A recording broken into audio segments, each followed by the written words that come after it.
Okay, so you've added your income sources, you've configured your bills, expenses, and savings goals.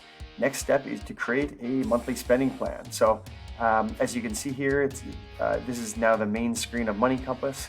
And we've got the message center, we've got bills, expenses, and savings that you just worked with, and we've got a spending option here to view your spending once we bring in some spending transactions. And then you got this option that says plans. So here's where you go. It says click here to create a plan for July. So that's the current month. So if you click on that button, then Money Compass will create a monthly spending plan.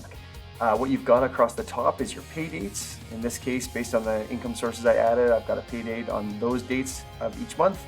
And then down the side, you've got the bills, expenses, and savings goals. So what this is saying, for example, for, in this case, July 7th, it's saying this is how I'm going to allocate my income that I get on the 7th. 125 towards cell phone, 100 towards internet, etc.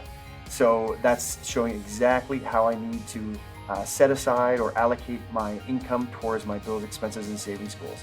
Now this is what's called a zero-based budget, and that means your goal should be that the unplanned amount at the bottom is all zeros. In other words, I want to make sure that I've allocated every dollar of my income to one of these categories. So in this case, I might make a simple adjustment like it looks like I've got more money to put aside for long-term savings. So instead of $50, looks like I could do $1,000, for example. Right? And that reduced my unplanned amount to 55. So the idea is that you want this unplanned to be all zeros, and that means all your income coming in on each of those pay dates has been allocated somewhere in your plan. So all that you need to do to edit your plan to get it the way you want it is just long press on any value, and you can edit or delete it. And once you finalize the plan, then you're ready to move on by logging spending so that you can see your progress relative to your plan.